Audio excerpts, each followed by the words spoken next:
When Newsfirst initially started to report on the central bank bond saga, we pointed out to a serious conflict of interest scenario. We were also the first to ask for the removal of Mr. Arjuna Mahendran as the governor of the Central Bank of Sri Lanka. What we were met instead was with a stone wall. The Prime Minister, Mr. Ranil Wickremesinghe, lost no time in defending Mr. Mahendran, saying that he couldn't suspend him, he couldn't remove him, and he wanted him to carry on. In March 2016, a bond saga or a scandal of greater proportions took place. All the time, Mr. Mahendran was still in place, and all the time, Newsfirst continued to point out the losses and the fact that Mr. Mahendran should go. Finally, today, we have a situation where in open court, the public have learnt of the extent of the treachery surrounding the bond saga. Finally, Newsfirst reporting has been vindicated. And our report tonight will show you exactly how that is. The chief dealer at Perpetual Treasuries Limited, Nuwan Salgado, testified before the Presidential Commission of Inquiry today. Arjun Aloysius from Perpetual Group is the son-in-law of former governor of the central bank, Arjuna Mahendran.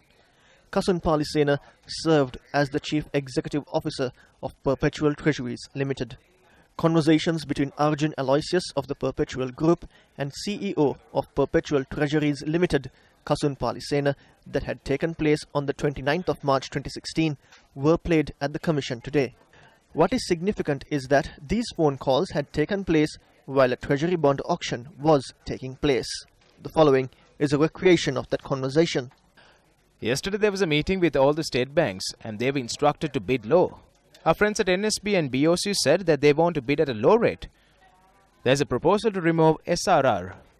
The rate hike anticipated by the market will not take place. People from the department say if you bid today, bid high because rates will go up on Thursday. Whatever we do, we must do it today.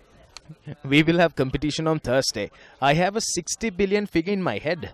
The disadvantage we have, that is the Templeton Fund, is selling its holdings. I'm concerned, but there's a plan for that. I have clearance on the cut-off mark. These conversations revealed that Perpetual Treasuries Limited wanted to use Pan Asia Banking Corporation to place some bids on behalf of them to the tune of 5 or 10 billion rupees. A second conversation that took place on the same day between Aloysius and Palisena was played at the Presidential Commission. This call was moments after the first call. The following is a recreation of that conversation. I got to know the EPF will place 15 billion. Any bid between 1350 and 1450 will be accepted. There's unofficial information. A friend in a powerful place told me it's better if we bid more. 5 or 10 billion should be at a higher rate from PABC. Pan Asia might not be able to do it because their limit is 5 billion rupees. I got an SMS from the National Savings Bank. They will place 8 billion. If the EPF will bid 15 billion, the total will be around 22 or 23 billion. I don't know about the others, but they will take 30 to 40 billion. We won't get an opportunity like this again. I need to build 60 billion on this. The telephone conversations had taken place when Nuwan Salgado was accompanying Arjun Aloysius in Singapore. Kasun Palisena, the CEO of PTL, had called Nuwan Salgado's mobile and spoken with Aloysius. Salgado said he voluntarily left the room because he felt what was happening was something illegal and he did not want to be a party to that. A telephone conversation between Kasun Palisena and Nuwan Salgado that had taken place on the 12th of August 2016 was played at the Commission. In this conversation, Kasun Palisena requests Salgado to obtain the statement made by Palisena to cope from Arjun Aloysius.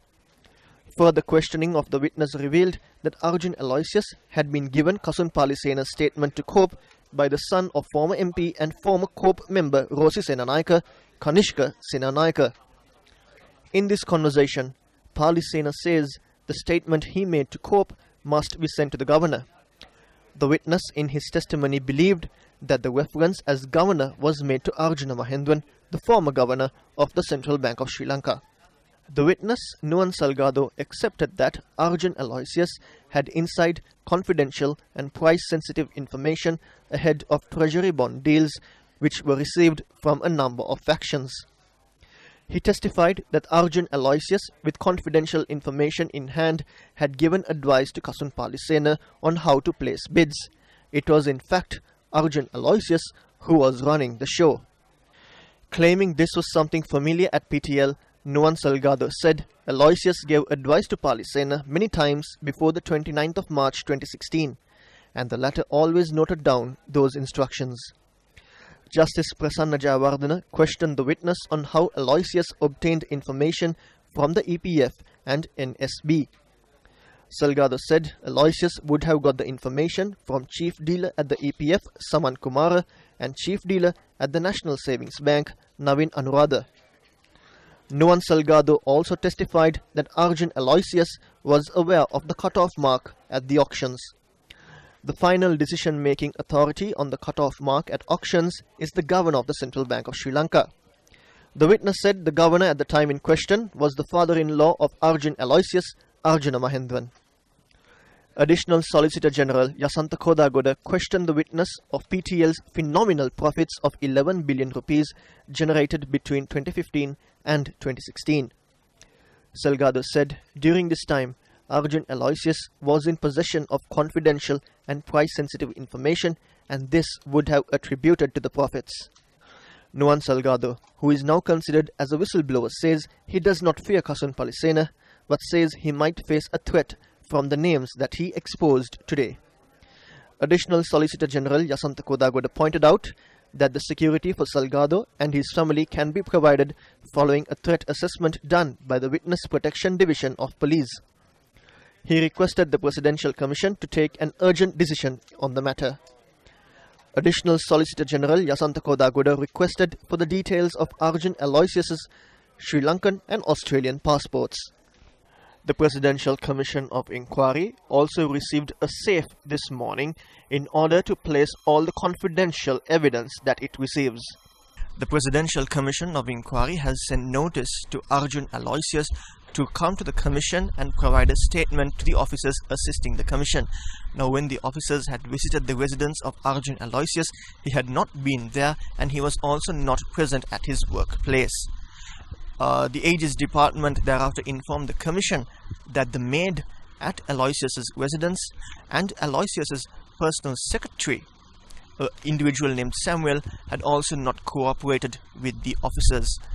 The Commission thereby instructed the lawyer representing Arjun Aloysius to inform his client that he must come and give a statement, because in the coming week, Arjun Aloysius will have to give evidence before this Commission.